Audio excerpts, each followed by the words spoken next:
What's going on, guys, and welcome to episode 58 of Tekken 2, the weekly series where I break down the previous week's video game and tech news that you may have missed in 2 minutes or less. Before we get started, don't forget to subscribe to the channel to never miss these quick news wrap-ups, as well as to drop a like on the video.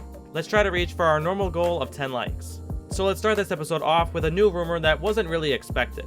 Last week, a report from VGC suggested that Ubisoft was in the early stages of development for a brand new Splinter Cell game. VGC's sources also said that there is a slim chance that it could be announced next year, and that it could be in development to essentially redeem the franchise after fan backlash of the brand in recent years. If this is true, this would be the first mainline Splinter Cell game since Blacklist in 2013.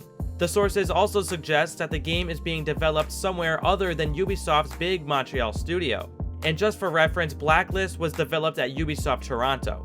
Another thing to mention is that known insider Jeff Grubb is claiming that Ubisoft had fans test play a quote Splinter Cell style game before E3 this year. As hinted at by Jeff Grubb saying Splinter Cell style game, this isn't 100% the game that VGC is reporting on, but it definitely could be a prototype, even if they had a different character to play as to not have the players catch on to what game it is. Anyway, he also says that even though the area played by the fans was just a tutorial of sorts, it had the classic Splinter Cell features along with inspiration from the Hitman reboot. I definitely think that some sort of new Splinter Cell game or even a reboot is totally possible and super exciting, but let me know what you think about this rumor down in the comments below. Moving on, Rockstar has revealed a little bit more about the GTA Trilogy, starting with the release date.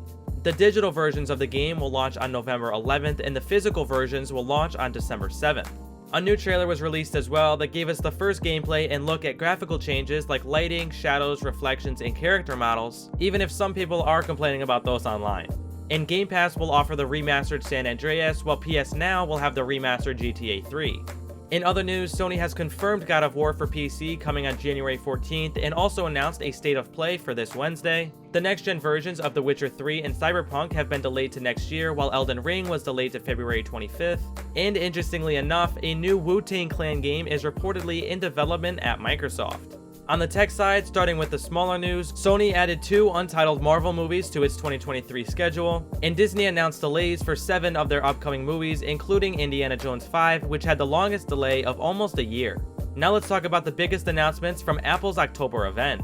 First off, the 2 new updates to their already insane M1 chip, the M1 Pro and the M1 Max, both featuring 10 CPU cores and a 5nm process.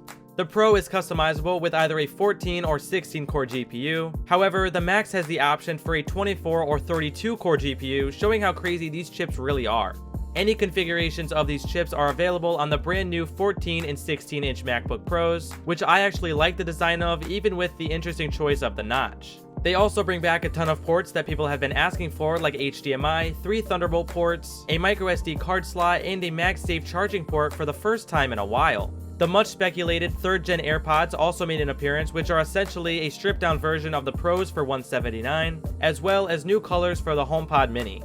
That's it for this episode of Tekken 2, so if you enjoyed, make sure to leave a like before you go, and subscribe to never miss these weekly videos. And also, make sure to leave your thoughts down in the comments below about any of the news from this episode. Anyway, thank you for watching, I hope you enjoyed, and I will see you guys in the next video.